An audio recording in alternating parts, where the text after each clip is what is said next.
जैसा कि मास्टर जी का प्रश्न है, सभी कोई पाप और पुण्य दो प्रकार की गठरी अपने सिर पर धारे हैं। पाप और पुण्य, ध्यान रखो, पाप अकेला ही नहीं है। चलो, उससे पहले एक भजन हो जाए, ईश्वर की प्रार्थना हो जाए, फिर उसके बाद में विचार किया जाए। जी, भजन है जी। ना ये तेरा ना यह मेरा मंदिर है भगवान का। ना ये तेरा ना ये मेरा मंदिर है भगवान का। पानी उसका, भूमि उसकी, सब कुछ उसी महान का। ना ये तेरा ना ये मेरा मंदिर है भगवान का। पानी उसका, भूमि उसकी, सब कुछ उसी महान का। सब कुछ उसी महान का। हम सब खेल खिलौने उसके, खेल रहा करतार है। उसकी ज्योति सब में चमके, सब में उसका प्यार है। हम सब खेल खिलौने उसके, खेल रहा करतार है। उसकी ज्योति सब में चमके, सब में उसका प्यार है। मन मंदिर में दर्शन कर ले, मन मंदिर में दर्शन कर ले, उसी प्राणों के प्राण का। ना ये तेरा ना ये मेरा मंदिर है भगवान का। पानी उसका, भूमि उसकी, सब कुछ उसी महान का। तीर्थ जाए मंदिर जाए, अनगिनत देव मनाए रे। तीर्थ जाए मंदिर जाए, अनगिनत देव मनाए रे। दर्पण रूप में खड़े प्रभु हैं, देख के नैन चुराए रे। तीर्थ जाए मंदिर जाए, अनगिनत देव मनाए रे। दर्पण रूप में खड़े प्रभु हैं, देख के नैन चुराए रे। मन की आंखें खुल जाए तो क्या करना है और का। मन की आंखें खुल जाए तो क्या करना है और का। ना ये तेरा ना ये मेरा मंदिर है भगवान का। पानी उसका, भूमि उसकी, सब कुछ उसी महान का। सब कुछ उसी महान का। कौन है ऊंचा कौन है नीचा, सब है एक समान रे। प्रेम की ज्योति जगा हृदय में, सब में प्रभु पहचान रे। कौन है ऊंचा कौन है नीचा, सब है एक समान रे। प्रेम की ज्योति जगा हृदय में, सब में प्रभु पहचान रे। प्रभु पहचान मन शुद्धि कर ले, छोड़ दे मन भर मान का। प्रभु पहचान मन शुद्ध कर ले, छोड़ दे मन भर मान का। ना ये तेरा ना ये मेरा, मंदिर है भगवान का। पानी उसका भूमि उसकी, सब कुछ उसी महान का। ना ये तेरा ना ये मेरा, मंदिर है भगवान का, मंदिर है भगवान का। जी प्रश्न अपना शॉर्टकट में फिर रिपीट कर दें। गुरुदेव, जो पाप की गठरी है ये, जो ये फल देती है, तो ये सब एक साथ में काफी खुलती है या एक एक करके खुलती है? जी। और ये किस प्रकार से खुलती है गुरुदेव? क्योंकि इसकी चर्चा तो बहुत बार होती है। पाप की गठरी की गठरी है कैसी और ये कैसे खुलती है गुरुदेव, और कैसे दंड देती है, साधना में या कैसे भी? जी ध्यान रहे, हमारे द्वारा किया हुआ कर्म 3 प्रकार के होते हैं। पाप रूप में, पूर्ण रूप में और पाप और पूर्ण मिश्रित रूप में। 3 प्रकार के कर्म हम करते हैं।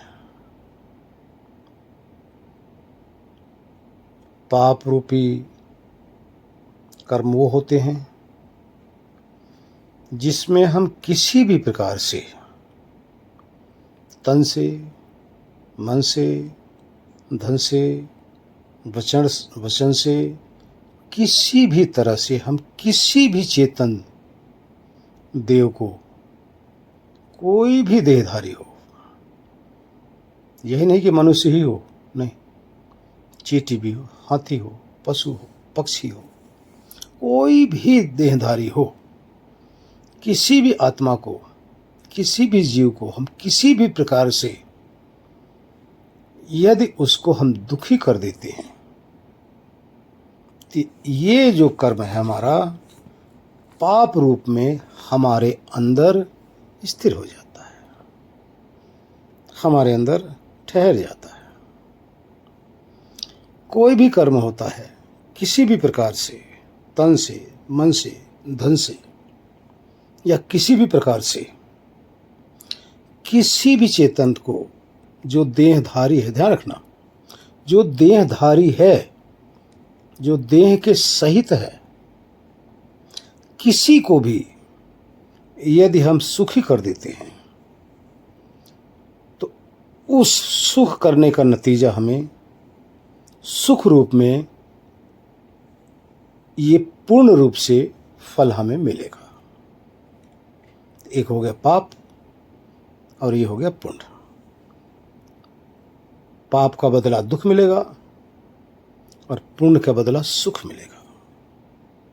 एक कर्म और होता है जो पाप भी साथ में लगा है और पुण्य भी साथ में लगा है।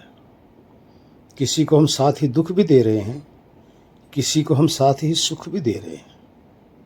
ये मिश्रित कर्म है। ये मिश्रित कर्म न पाप में आता है न पुण्य में आता है, दोनों प्रकार का इसमें मिश्रण एक साथ रहता है। अब ये फल कैसे देते हैं? पहले तो 3 प्रकार का कर्म हो गया, पहले आप लोगों ने सुना ही है, संचित, प्रारब्ध, क्रियमाण। कब कब किया गया है, कैसे कैसे किया गया है, कहाँ पे किया गया है। अब इसको समझो। संचित उसको कहते हैं जो आप असंख्य जन्मों में आपने जो कर्म किया है, पाप या पुण्य, और किसी कारणवश वो जो आपके कर्म थे उसका फल भोगने से आप वंचित रह गए। जो वंचित रह गए असंख्य जन्मों के हैं, कई जन्मों के हैं, बहुत पहले के हैं। मान लो आपने पाप किया हुआ है, उसका फल आपको मिलना था, लेकिन आपका माहौल नहीं बन पाया। आप अच्छे कर्म करने लगे, आप साधु हो गए, संत हो गए, आप समस्त बुराइयों को त्याग दिए, अच्छाई के मार्ग पे चलने लगे। अब उस समय जो आपको फल देना था उसने, अब वो संचित में डाल दिया गया। जब वैसा फिर पुनः कभी माहौल बनेगा तो उसका फल फिर मिलेगा। और ध्यान रहे, ये संचित कर्म का फल सिर्फ मनुष्य शरीर में ही मिलेगा, 84 में नहीं मिलेगा। और जो आपने इस जन्म से पहले आपकी जो इस देह से पूर्व देह रही है, इस देह से पहले जो देह रही है, उसमें जो कुछ भी आपने किया है अच्छा या बुरा, उसका फल आज आपको मिल रहा है। लगभग में 40% कर्म हमारे प्रारब्ध के होते हैं, 60% कर्म इस प्रेजेंट जीवन का होता है। और इस जीवन में जो कुछ कर रहे हो आप, इसको क्रीमाण कहा जाता है। अब आइए, कभी आप देखते हैं कोई भी इंसान, कभी उसके समक्ष दुख आकर खड़ा होता है और विकराल ऐसा दुख आ जाता है कि जिसको भोगने में वो अक्षम हो जाता है, रोता है, गिड़गिड़ाता है, तड़पता है। लेकिन ये थोड़ी देर के लिए रहता है, किसी का अधिक समय भी रहता है। लेकिन जैसे ही पाप कर्म का फल, ध्यान रखना, ये जो दुख आया हुआ है किसी हमारे किए हुए महान जो पाप हमने किया होगा उसका जब परिणाम आया तभी हमें दुख मिला। जिस मात्रा में हम किसी को दुख दिए होंगे उसी मात्रा में ही हमें दुख मिलेगा, उससे अधिक भी नहीं मिलेगा और उससे कम भी नहीं मिलेगा। लेकिन जैसे ही वो फल भोगा जाएगा, उसके बाद में जब सुख की बारी आ जाएगी तो आप देखेंगे सुख भी आपको साथ साथ मिलने भी लग जाएगा, क्योंकि दुख और सुख दोनों एक साथ चलते हैं। पहले आपका पाप आया, उसने अपना फल दिया, थोड़ी देर तक दुखी रहे, फिर पुण्य आ गया, फिर आपको सुखी करने लगा। जैसे किसी के ऊपर बहुत कष्ट आया हुआ है, किसी ने आकर आपको सांत्वना देने लगा, तसल्ली देने लगा, आपका मन वहाँ से हट गया, उस कष्ट की तरफ से, उस भावनाओं की तरफ से, उन विचारों की तरफ से हटकर थोड़ी देर तक आप उस दुख को भूल गए। इसी तरह से दुख और सुख दोनों एक साथ चलते रहते हैं। और ध्यान रखो कि ये जब भी हमें जन्म मिलता है, ध्यान रखो जब भी, क्योंकि प्रारब्ध का परिणाम क्या है? प्रारब्ध का अर्थ होता है पूरे जीवन में जो आपने कर्म किए हैं अच्छे और बुरे। जब मृत्यु होती है तो उस मृत्यु काल में कुछ चीज़ें डिसाइड हो जाती हैं, फाइनल हो जाता है। क्या फाइनल होता है? अगर आपके कर्म बहुत अच्छे हैं तो अब आपको कौन सी शरीर दी जाएगी ये डिसाइड किया जाता है मृत्यु काल में। देर नहीं लगती, क्योंकि ईश्वर को डिसाइड करने में समय नहीं लगता, हमें आपको लगेगा, क्योंकि ईश्वर के कंप्यूटर में सब कुछ फीड है। तो मृत्यु काल के अंदर हमें निश्चय हो जाता है कि हमें क्या बनना है, कौन सी शरीर मिलनी है। सबसे पहले ये डिसाइड होता है। मान लो अच्छे कर्म किए हैं, मनुष्य शरीर में आना है। बाकी जितने भी कर्म हैं, पाप और पुण्य मिश्रित, वो बात की बात है, बाद में उसको डिसाइड किया जाता है। लेकिन सबसे प्रथम डिसाइड ये होता है कि कौन सी शरीर मिलना है। अब ये निर्धारित हो गया। फिर उसके बाद में उसी तरह से अब हमारे कर्मों के अनुसार, हमारे कर्म अच्छे हैं तो हमें हमारे लिए अच्छे माता पिता की खोज की जाएगी। अगर हमारे कर्म अच्छे हैं तो हमारी जो शरीर मिलेगी, उस अच्छी शरीर के विषय में परमात्मा वैसे रचना शुरू कर देंगे। ध्यान देना, कोई गोरा होता है, कोई काला होता है, कोई मोटा होता है, कोई पतला होता है, कोई लंबा होता है, कोई मध्यम होता है, कोई ठिगना होता है, कोई किसी इंद्रिय से कमजोर होता है, कोई हर तरह से संपन्न होता है। ये भी हमारे कर्मों का लेखा जोखा से ही निर्धारित होता है। आगे देखिए, फिर हमारे कर्मों का लेखा जोखा क्या बताएगा। अगर हमें सुख पाना है, अगर हमने अच्छा कर्म किया है, तो हमारे लिए आगे क्या व्यवस्था की जाएगी कि हमें किस परिवार में जाना है, कौन से माता पिता के पास जाना है जो धन धान से संपन्न हो पहले ही, यानी हमारे लिए वो कमा के पहले ही रखा हो। ये डिसाइड किया जाता है। ऐसे परिवार में जाएंगे जहाँ हमें कमाई की ज़्यादा आवश्यकता नहीं पड़ेगी, पहले ही हमारे माता पिता हमारे लिए धन की खान जोड़ के रखे होंगे। ये निर्धारित किया जाता है। तब उसके बाद में फिर जन्म दिया जाता है। अब आगे आता है पाप और पुण्य कर्मों के फल भोगने का। ये भी निर्धारित हो जाता है कि कौन से कर्मों का फल किस उम्र यानी शरीर के किस आयु में भोगना है, ये भी निर्धारित किया जाता है। कभी आप देखते हैं बच्चा जन्म ले रहा है, जन्म लेते समय किसी का हाथ टूट गया, किसी कुछ हो गया, तरह तरह की परेशानी हो जाती है।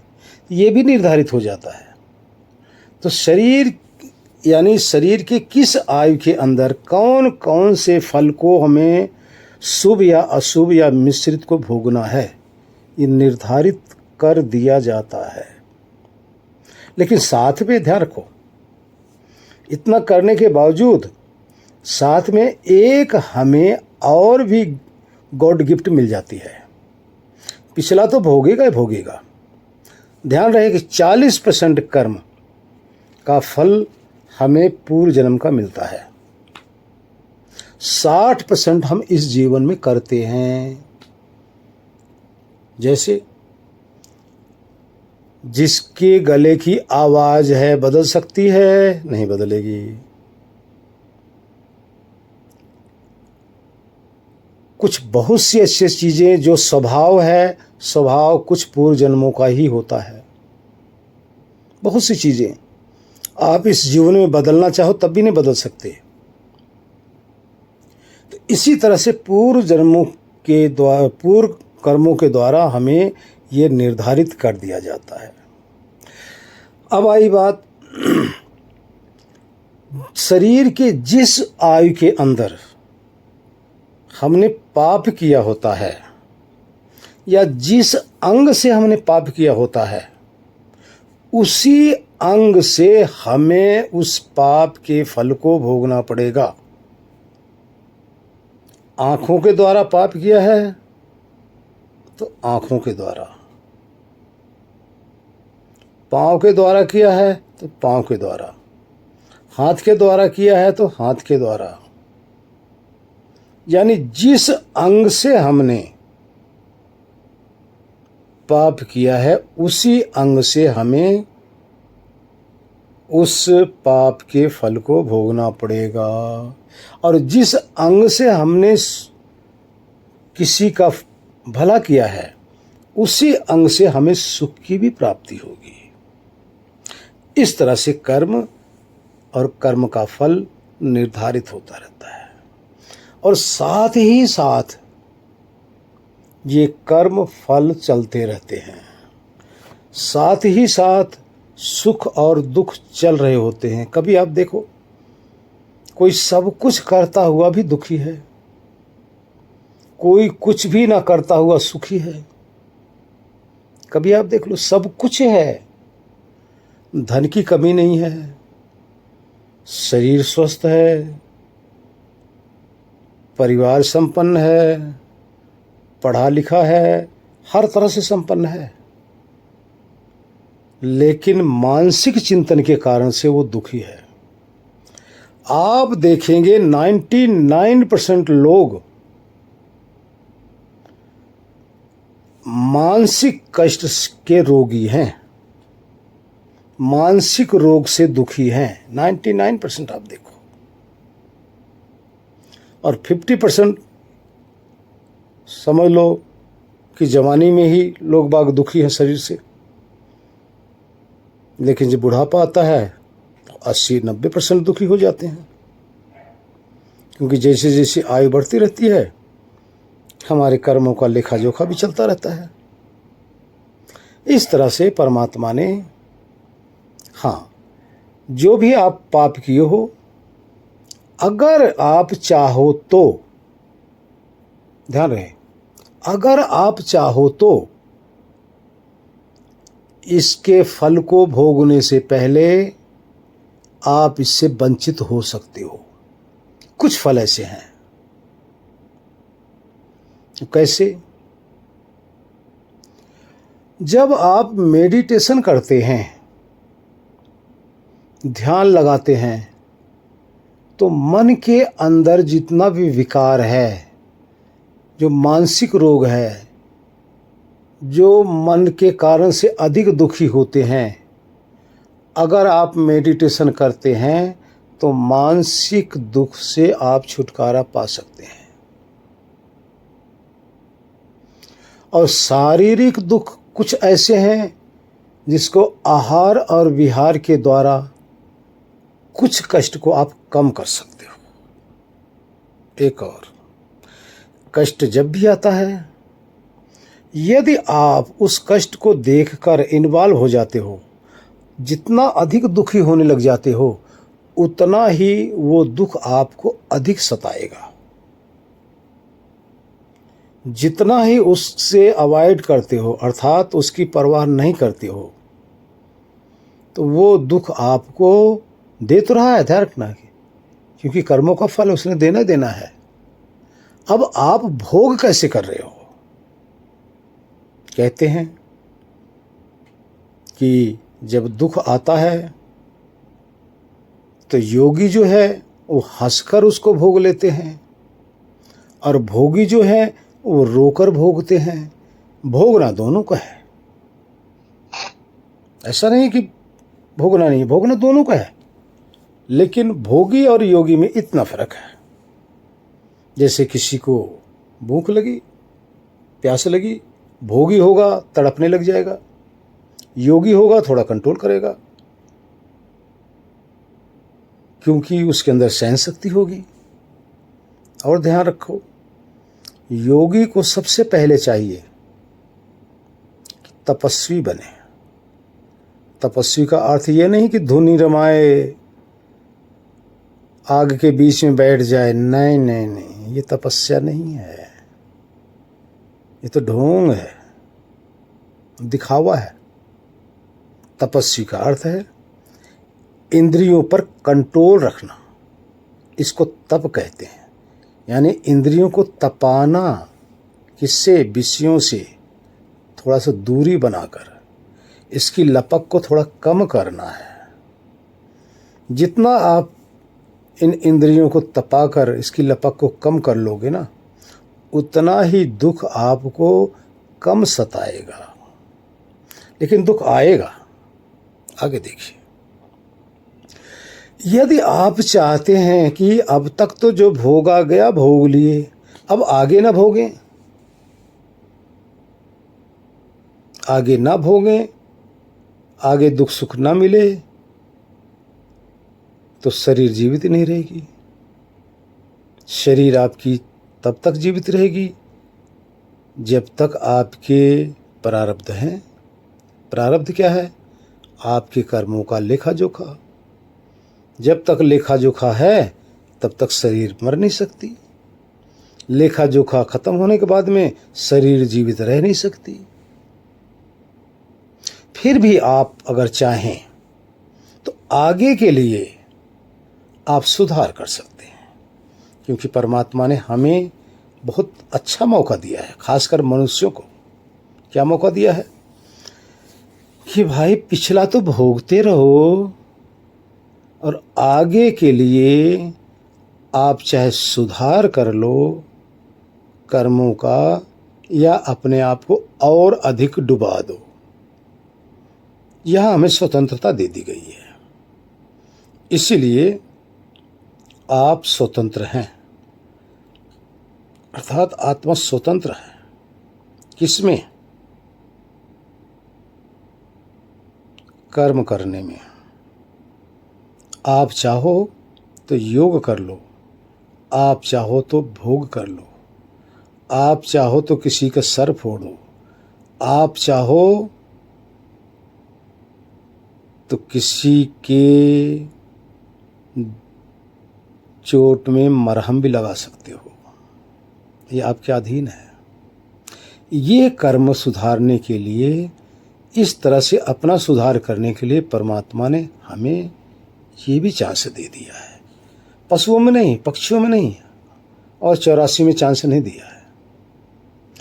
अब यहाँ हम क्या कर सकते हैं कि शुभ कर्म करते रहें, अशुभ से बचें। किसी भी जीव की हत्या से, किसी भी जीव को किसी भी प्रकार के दुख देने से बचें। एक कर्म तो ये करें।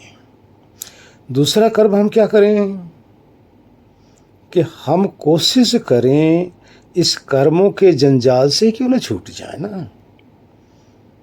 क्योंकि कर्म आप करेंगे तो उसका फल अवश्य ही मिलेगा। फल मिलेगा, उसको भोगते हुए फिर दोबारा आप पुनः पुनः कर्म करते रहोगे, फिर आपका जंजाल कर्मों का चलता ही रहेगा। ये चैन है, ये समाप्त नहीं होनी है। अगर आप चाहो तो इसको बदल सकते हो। इसको आप कर्मों से हटाकर अकर्ता बन सकते हो। जहाँ पाप और पुण्य, शुभ अशुभ, इन सब से हटाकर आप ऐसे कर्म कर सकते हो जिसका फल हमें मिले ही ना। वो क्या है? वो निष्काम कर्म है।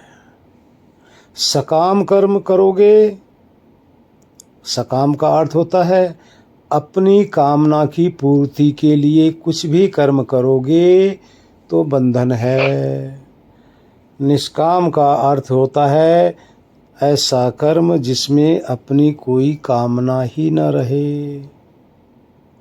जब कामना ही नहीं है और हम कर्म कर रहे हैं तो बंधन काहे का? बंधन तो तब होगा जब हमारी कामना होगी।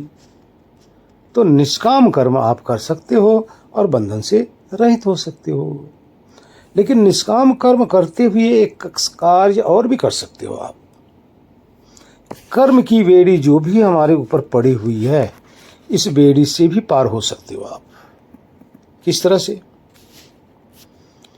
आप मेडिटेशन कर सकते हो।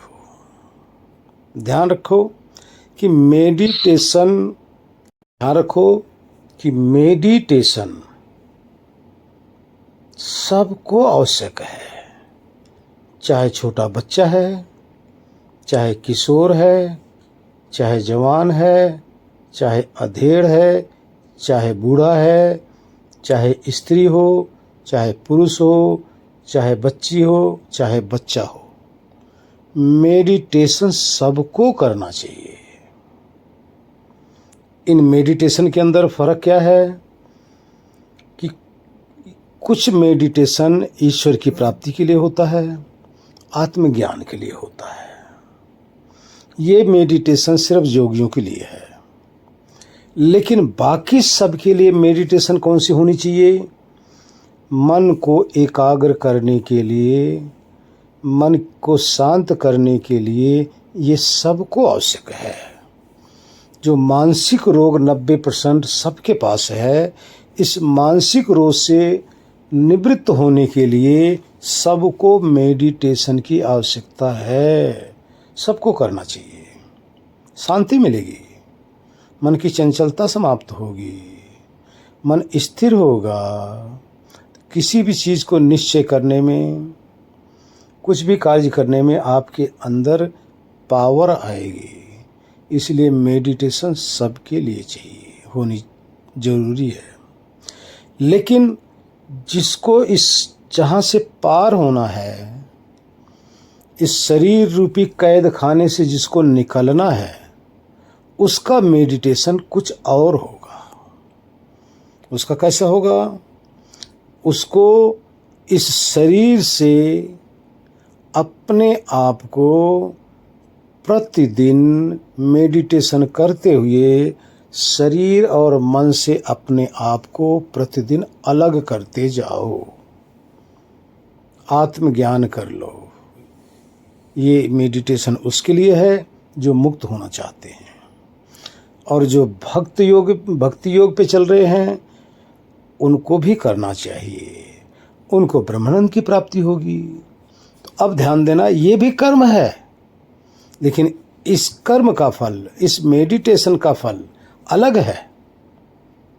जो अपने मस्तिष्क को शांत करना चाहते हैं, उसका फल अलग है, ये भी कर्म है। जो आत्मज्ञान करना चाहते हैं, इसका भी फल मिलेगा। जो ईश्वर को प्राप्त करना चाहते हैं, उनको भी फल मिलेगा। लेकिन ध्यान रहे, सबका रिजल्ट अलग अलग है, सबका अलग अलग है।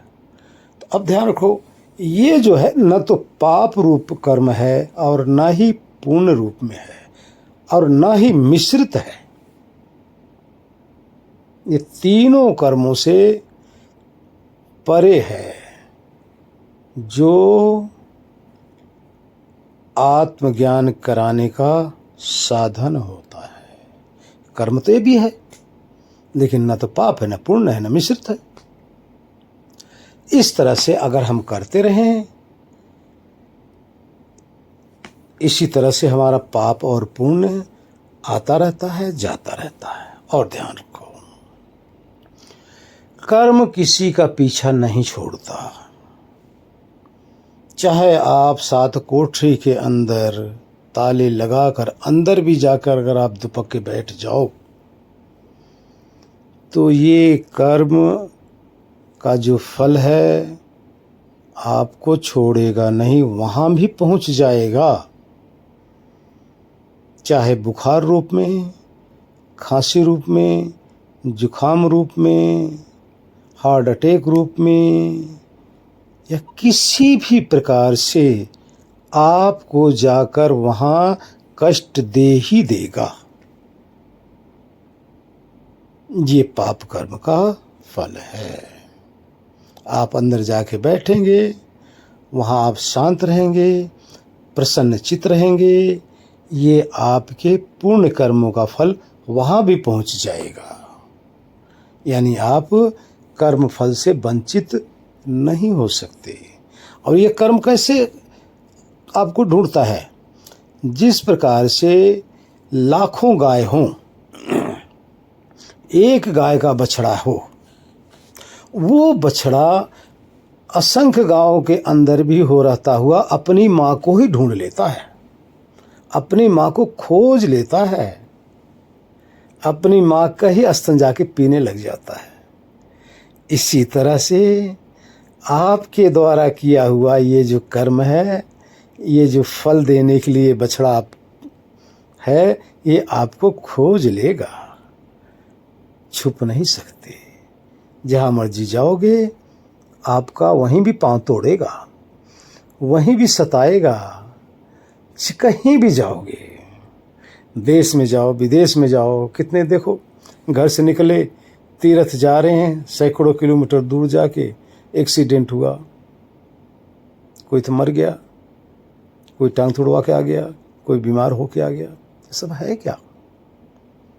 पुण्य करने गए हो ना, तीर्थ करने गए हो ना, लेकिन वहाँ भी कष्ट मिला, क्योंकि ये जो पाप है छोड़ेगा नहीं, पीछा करता रहेगा। और ध्यान रखो कि ये जो पाप पूर्ण आपका कर्म है, ये तो जड़ रूप में है, ये तो निर्जीव है। इसको कैसे आपके विषय में पता चली? और आप सजीव हैं, आपको ही अपने कर्मों के विषय में नहीं पता, तो इस कर्म को कैसे पता चला आपकी कहां हो? असंख्य जन्मों का किया हुआ कर्म संचित आज आपका पीछा कर रहा है, कैसे पता इस चला है? निर्जीव है, उसको पता ही नहीं है। तो ध्यान रखो, जो कर्म फल मिल रहा है ना, ये ईश्वर ही दे रहे हैं। आपके असंख्य जन्मों की चाबी, असंख्य जन्मों के कर्मों का ज्ञान ईश्वर के अंदर है, ईश्वर के पास है, ईश्वर के द्वारा दिया जा रहा है। अब आप यहां नहीं पहचान पा रहे हो कि ईश्वर हैं, परमात्मा हैं। हकीकत परमात्मा ही वो फल बन के आपके सामने खड़े हो रहे हैं, परमात्मा ही एक्सीडेंट भी करा रहे हैं, वहां भी वो साक्षी हैं। यहां आज जब कर्म कर रहे हो तो आपके कर्मों के साक्षी वही ईश्वर ही हैं। इसलिए ईश्वर की नजरों से कभी नहीं बच सकते। कर्मफल ईश्वर, कर्म का साक्षी ईश्वर। जड़ तो कर्म है, उसको कुछ नहीं पता। इसलिए ईश्वर की दृष्टि में आप अच्छे बनिए। कुछ भी कर्म कर रहे हो, कुछ भी कर रहे हो, ये मत सोचो। कहते हैं जब पाप करता है इंसान ना, तो हंस हंस के करता है, लेकिन उस पाप का जब फल आता है सामने तो रो रो कर भोगता है। जब किसी को सता रहे होते हो, किसी को कष्ट दे रहे होते हो, उस समय वो चिल्ला रहा होता है, आप हंस रहे होते हो, आप खुश होते हो, लेकिन वो रोता है, गिड़गिड़ाता है, चिल्लाता है, लेकिन आप बाज नहीं आए हो। इसी तरह से जब वही फल आपके पास आता है, तो जैसे वो रोया, गिड़गिड़ाया, चिल्लाया, असहाय होकर उस कष्ट को सहन किया, ऐसे आपको भी करना पड़ेगा। ध्यान दो, कितने ऐसे बेजुबान को कष्ट देते हैं, बेजुबान को काटते हैं, मारते हैं, खा जाते हैं। मजे की बात देखिए ना, उन बेजुबान को, जो शरीर आपकी है वही शरीर उनके भी है, बकरे के, मुर्गे की, शरीर वही तो है। शरीर में क्या भेद है? जो इंद्रियां उनमें वो आपके में, जो मांस उनमें वो आपके में, जो लीवर, किडनी, हार्ट, सब कुछ, सारी व्यवस्था जो उनमें वही आप में, और आप उनको काट रहे हो। किस लिए? जीवन का टेस्ट लेने के लिए। और जब काट रहे होते हो ना, उसमें चीख है, कितनी तड़प है, वो जो चीख रहे हैं और आप तड़पा रहे हो, तो उसकी बारी आपके पास भी तो आएगी। यही कर्म है और यही पाप बनकर आपके सामने एक दिन खड़ी हो जाएगी। जब आप ये कर रहे हो तो ईश्वर आपको देख रहे हैं।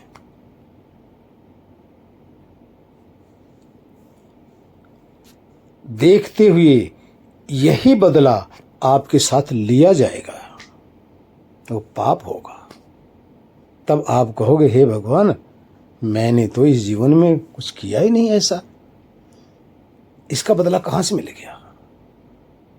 नहीं, अनायास ईश्वर आपको कुछ नहीं देंगे। एक पाई भी आपको फालतू नहीं मिलेगी, एक गर्म हवा भी आपको नहीं लगेगी अधिक। बस आपका हमारा किया हुआ कर्म फल ही मिलता है। ये जो पाप है, जो पुण्य है, ध्यान रखो, फिर मैं रिपीट कर रहा हूं, पाप और पुण्य बन के परमात्मा ही खड़े हैं। लेकिन सामने ईश्वर होते हुए भी डायरेक्ट अपना नाम नहीं आने देते। हम सोचते हैं हमारे कर्मों का फल है। फल तो है। और ध्यान रखो, आज यदि आप किसी ऐसे को सताओगे जो असहाय है, जो मजबूर है, उसको आप 2 थप्पड़ लगा दिए, लठ मार दिए, उसको गाली दे दिए, वो असहाय है। अंदर ही अंदर उतना ही वो कष्ट पा रहा है जितना एक बलवान कष्ट पाता है। लेकिन उसके अंदर पावर नहीं है कि आपके उल्टा होकर आपके साथ मारपीट करे, लेकिन वो सहन कर ले रहा है। लेकिन ध्यान रहे, परमात्मा सहन नहीं कर रहे हैं। इसको देखकर ईश्वर सहन नहीं कर रहे हैं। लेकिन एक और भी, ईश्वर के न्याय में देर है, अंधेर नहीं है। वो न्याय करते हैं। वही जो असहाय को आपने सताया और वो बर्दाश्त कर रहा है, क्योंकि आपके साथ कुछ नहीं कर सकता। आप लठ मार रहे हो, हाथ जोड़कर वो चला जाएगा। लेकिन अंतरात्मा जितना दुखी हुई ना, तो उसके संग ईश्वर खड़े हुए हैं। तब आपको भी ऐसा कोई आएगा जो आपसे अधिक शक्तिशाली होगा और आपको भी पटक पटक के मारेगा। फिर आपकी ताकत काम नहीं आएगी, क्योंकि इस संसार में हर तरह के प्राणी हैं और परमात्मा एक दूसरे से ही कर्मों का फल दिलाते हैं। 3 प्रकार का कर्म, 3 प्रकार का दुख, दैहिक, दैविक, भौतिक। तीनों प्रकार का दुख आपको भोगना ही पड़ेगा। देह से किए हो तो देह से, किसी चेतन को सताए हो तो किसी चेतन के द्वारा आपको कष्ट मिलेगा।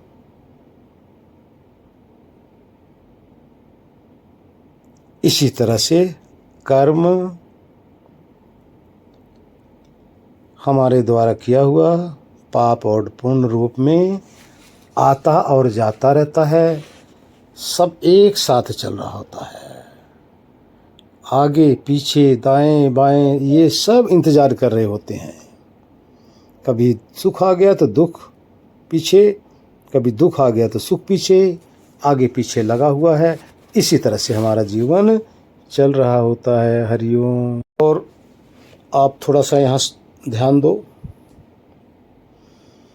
साधना सब करना चाहते हैं, ध्यान सब लगाना चाहते हैं, लेकिन सबका ध्यान जल्दी क्यों नहीं लग पाता? वो भी कर्मों के गठरी के कारण से। अगर आपकी समाधि जल्दी मिल गई तो ये जो कर्म आपके साथ लगे हुए हैं इनका क्या होगा? ये तो जल जाएंगे, समाप्त हो जाएंगे। इनका फल कौन देगा? इसलिए यही जो कर्म आपके पाप और पुण्य हैं, पूर्ण जब आप साधना में बैठते हो तो जो पूर्ण कर्म हैं वो आपके सहायक होते हैं कि आपकी समाधि लगे। लेकिन जो आपके पाप कर्म होते हैं ये मस्तिष्क के अंदर, मन के अंदर आकर आपकी समाधि में बाधक बन जाते हैं, लगने नहीं देते। इसीलिए जब आप रोज मेहनत करते रहेंगे, परिश्रम करते रहेंगे, तो ये जो पाप कर्म है, ध्यान रखो, पुण्य तो आपके सहायक हो जाएंगे समाधि में, लेकिन पाप आपकी समाधि नहीं लगने देंगे। तो अब यहां भी अपना फल वो दे रहे हैं, ऐसा नहीं कि दे नहीं रहे हैं, आपको वहां से रोक रहे हैं, ये आपको फल दे रहे हैं, आपका पाप। लेकिन यदि आप प्रतिदिन दृढ़ विश्वास और लगन के साथ साधना में बैठते रहेंगे तो ये जो पाप कर्म हैं ये आपका धीरे धीरे धीरे धीरे ये कमजोर होते जाएंगे, और एक समय ऐसा आएगा कि ये समाप्त हो जाएंगे। क्योंकि कर्म तो इन्होंने भी किया, अपना फल तो दिया, आपकी समाधि नहीं लगने दिया, लेकिन धीरे धीरे आपको रोज फल दे रहे हैं, रोज कष्ट दे रहे हैं। एक दिन ये समाप्त हो जाएंगे। ये समाप्त होगा तभी आपकी समाधि लगेगी। अगर आपके पाप आपके साथ हैं तो समाधि आपकी नहीं लग सकती। इसलिए प्रतिदिन आप बैठकर इस पाप को जलाओ। आप मत सोचो कि समाधि नहीं लग रही, आत्मज्ञान नहीं हो रहा है, ब्रह्मानंद की प्राप्ति नहीं हो रही है, ये मत सोचो। आप अपने पाप को हटाओ। ये पाप की जो गठरी आपके साथ लगी हुई है ना, इस गठरी को धीरे धीरे फूको, जलाओ, कमजोर करो, धीरे धीरे करके। जिस दिन आप ध्यान लगाते लगाते इस गठरी को जला दोगे ना, उस दिन आप निर्द्वंद होकर आपकी समाधि लग जाएगी। तो यहां भी ये पाप और पुण्य दोनों अपना कार्य कर रहे हैं। ध्यान रखो, जो जिसके पास कम पाप है उसकी समाधि बहुत जल्दी लग जाती है, और उसको बहुत जल्दी समझ में आ जाता है बात, उसको समझाओ फटाफट समझ लेता है। और किसी के अंदर अधिक पाप है तो समझाते रह जाओ, जितना मर्जी कोशिश करते रह जाओ, लेकिन उसका तो वही हाल है कि परतनारा तो यहीं गिरेगा। जो उसने सोच रखा वही मानेगा, हमारी बात को मानेगा ही नहीं। क्यों? क्योंकि उसका पाप है। जो पाप कर्म है ना, इसको ग्रहण करने ही नहीं दे रहा है। इसलिए यहां से भी पाप और पाप कर्म हमारे समाप्त होते हैं। हरिओम। ईश्वर से प्रार्थना करें कि हमारे अंदर भी परमात्मा शक्ति दे, हमारे को भी ज्ञान दे, परमात्मा हमारे पे कृपा करें। ईश्वर से प्रार्थना। हे ज्ञान रूप भगवन, हमको भी ज्ञान दे दो, करुणा के चार छींटे करुणा निदान दे दो। हे ज्ञान रूप भगवन, हमको भी ज्ञान दे दो, करुणा के चार छींटे करुणा निदान दे दो। अपनी मदद हमेशा खुद आप कर सके जो, इन बाजुओं में शक्ति हे शक्तिमान दे दो।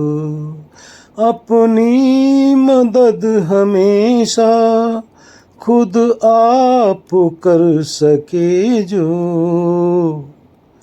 इन बाजुओं में शक्ति हे शक्तिमान दे दो।